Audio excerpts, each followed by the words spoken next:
He played 263 regular season games, all with the Cardinals. He was named the NFL's All-Decade Team of the 2010s and the NFL 100 All-Time Team. Career stats include 1,432 receptions for 17,492 yards, both ranking second in the NFL record book. Hall of Famer number 385, Larry Fitzgerald. He finished his career with nearly 1,100 tackles, 18 interceptions, 66 passes defensed, 12 and a half sacks, and 31 quarterback hits. He won the Butkus Award as NFL's top linebacker 3 times. Named to NFL's All-Decade Team of the 2010s, Hall of Famer number 386, Luke Kuechly.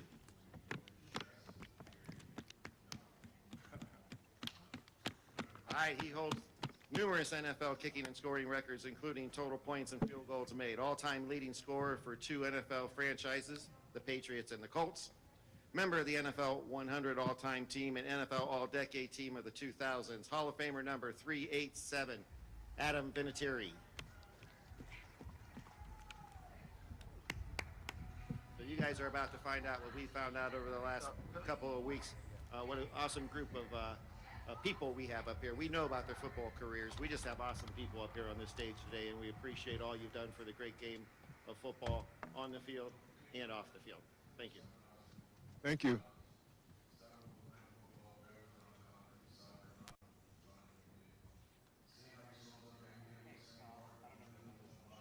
All right, who wants to start?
I'd say it's pretty surreal still.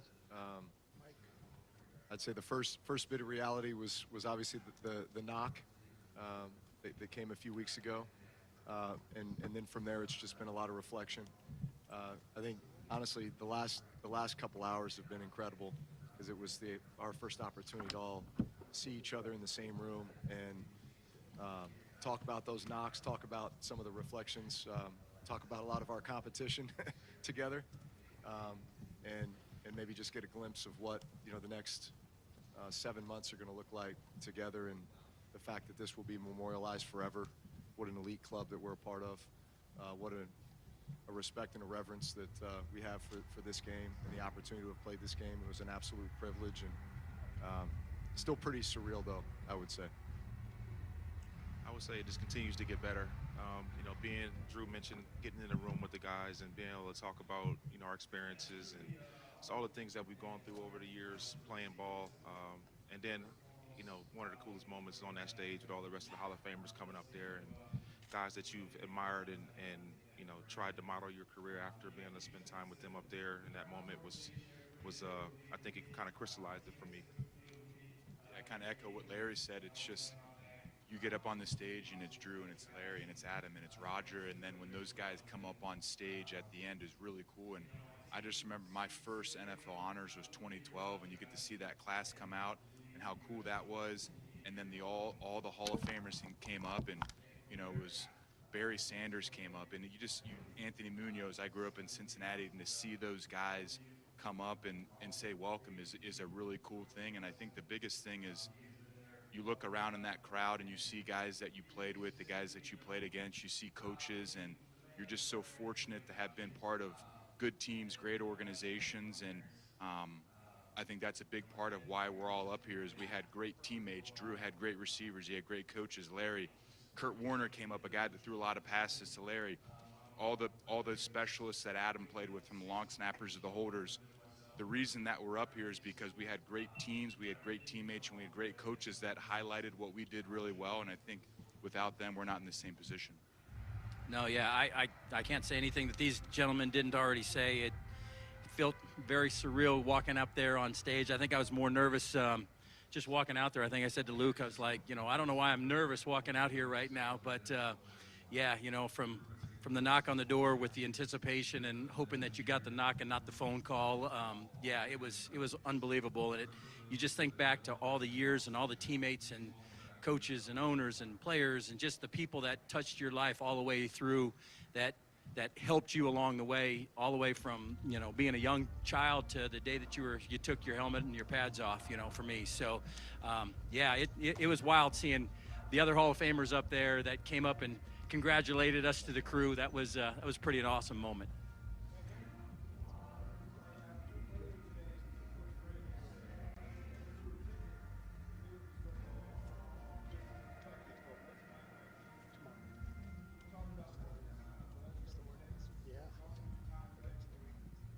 Yeah, that's a heck of a compliment, because he was not only a great coach now, but a heck of a player as well.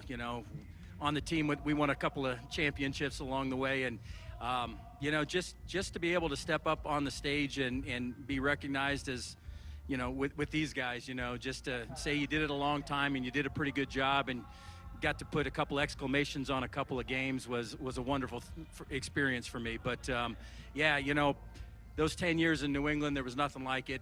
I know, my teammates and I built a dynasty, started a dynasty at that point, winning a bunch of Super Bowls in a short amount of time. So that was a great experience for me, and one that I'll cherish the rest of my life.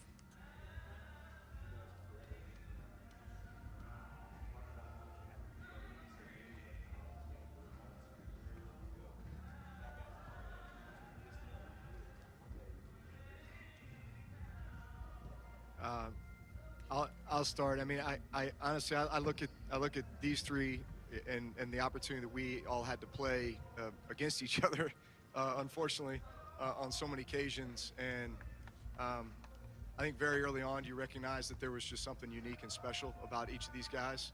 And unquestionably, these three are some of the absolute best at their position to ever play the game. And I think what I'm sure they would all say, just as I would, is, we respected so many people that came before us and made this game what it is.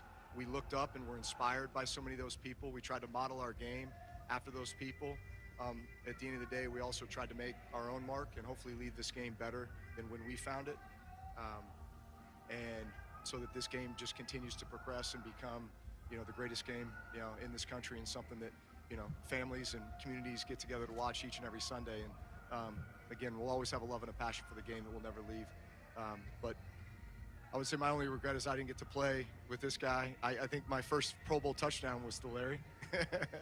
I was tired of going up against Luke twice a year and having him sniff out every play and pick me off and, make us look bad, and Adam making big kicks against us. But it's an absolute honor and privilege to be able to go into the Hall with these guys. Yeah, I think you look at this group, and like Drew kind of nailed it. We all had an opportunity to play against each other, and I think the one thing that I've appreciated with these guys is the longevity at which they played with. Guys played great long careers, and they evolved along the way, and I think, You know, I'll talk about Drew to start. You would watch him in his pregame warm-ups before anybody was out in pads. He'd go through his routine, and he'd throw a ball and it'd be on perfect timing. You'd never think that that receiver would catch that ball, but it was perfectly timed. His footwork was fantastic. That ball would be placed exactly where it needed to be, and then he'd go to read number 2, read number 3, and then read number 4. And that progression, that process, and that consistency allowed him to be the player that he was. And you look at Larry, played the whole time in Arizona, played outside, played inside, played like almost tight end position, could block, could run routes, could run deep, could run intermediate, could do the dirty work. And that's why guys like Larry played so long. He could have played outside his whole career and had a great year, but he understood, hey, I'm more valuable if I can move inside. And you look at the consistency at which Larry played, it's phenomenal, both outside and inside. And then Adam, he had 2 careers that most kickers would love to have, one with the Colts and obviously one with New England.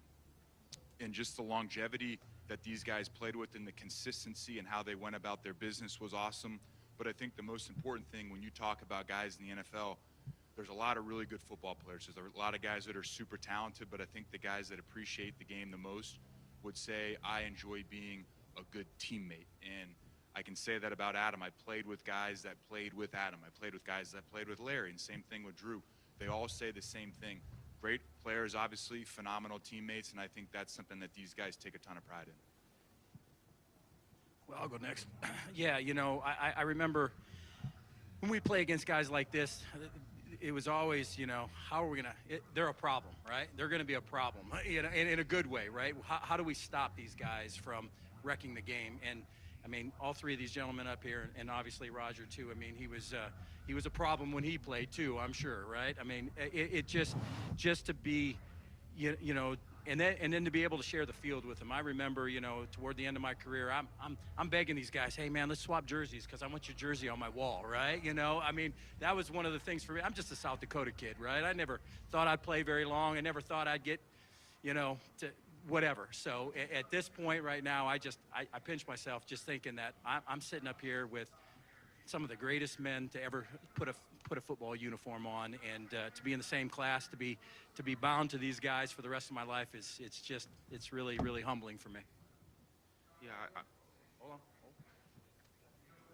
Now I would reiterate what the guys were saying. Like, just, you know, when I found out about the guys that are in the class, that my mind started, you know, flooding with memories that I had. I mean, playing against Luke was just a complete nightmare. There's nothing worse as an offensive player of lining up in the play and a guy on the defensive side of the ball telling everybody else what play that you know that you're running coming out of the huddle. It's like nothing more demoralizing. And being able to spend time with Drew over the years and, you know, going on USO tours around the world and, you know, being able to see his kids grow up and, like, you know, these moments that you never forget, even though he drubbed me pretty bad in 2009 down there at the Superdome. I didn't like him very much after that, but it was awesome to see him go down there and win that championship in Miami, and you know, and spending time with Adam. I'll never forget at Sun Devil Stadium, my second career game, and y'all beat us by 40 that day. I thought we had a chance. It would be too hot for us, and you just a machine, so consistent every single week. It didn't matter what preseason, regular season, postseason, and then, like, I mean, Roger, retired 33 years ago. 28 years he's waited. He hasn't had one more rushing touchdown, one more reception. Just so happy for him and his family to be able to do it in the city that he played most of his career, and, like, couldn't be happier for him and his family. And to be with these men is just it's a dream come true.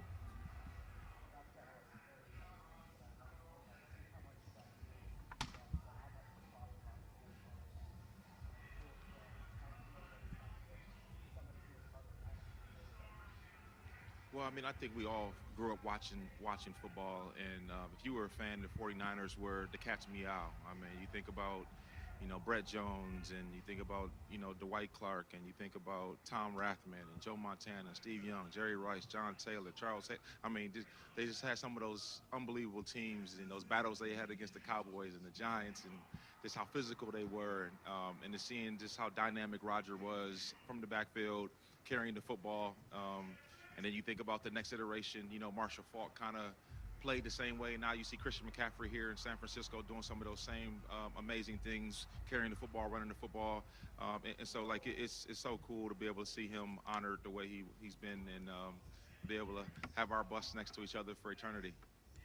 When I got to New Orleans, there was my first exposure to the West Coast offense. It was Sean Payton, and so we actually started off watching all the old 49er Bill Walsh film, and I think a lot of the attention went to Montana, it went to Rice, it went to other people, but what you started to realize very quickly is that Roger Craig was the secret sauce in so many ways, not just the way he ran the football and all the zone game and trap game and the gap schemes, but also just out of the backfield. And he was truly one of the first every down multi-purpose backs. And obviously, as you begin to dig in the statistics, you realize just how exceptional he was at that. And so a lot of, those early days we're watching film on Roger Craig, which you wouldn't think that you'd be watching, 25-year-old film, but you go back to the guys that were doing it the absolute best, and it was the foundational components by which a lot of these offenses are run today.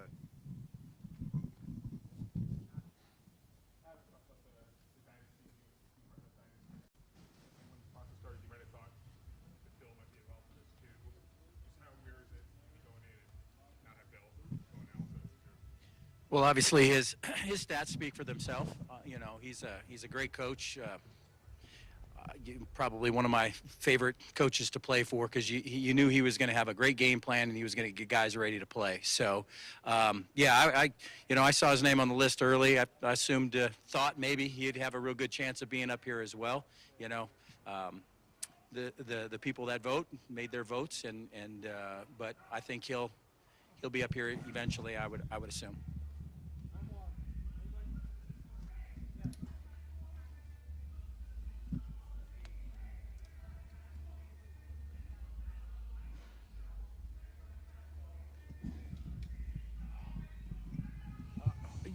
I'll start. I felt like every year I had to reprove myself. I really did. I'd always sit there and go, I gotta show that I deserve to be here, or that I can help contribute to my team. And I never ever took it lightly. I don't care if it was year 10, coming off a Pro Bowl season or something. I never thought I earned my spot. And maybe that's the thing that kept me going and the drive to continue to put the time in. And I just love competing with the guys. Look at these guys compared to me, right? It's embarrassing for me. But I always felt like I'm going to do all the lifting and the running and try to be a football player as well. So that was kind of the thing that I always thought about every season, like prove that you deserve to be here another year and keep writing that book, another chapter, another season. And I can't believe it was 24 years by the time I took my helmet off. Yeah, for me, I think I love the game of football. I love playing it. I love being in the locker room. I love traveling with the guys. I love competing on Sundays. And so, like Adam said, I wanted to make sure I could do that as long as I could. And that meant the off season and training camp and OTAs and getting ready for games. I don't think you necessarily look at what life after football is. I think for me it was always, I love this game so much. I have so much fun playing it. I love the guys on the team. I love the organization, the Carolina Panthers that I played for.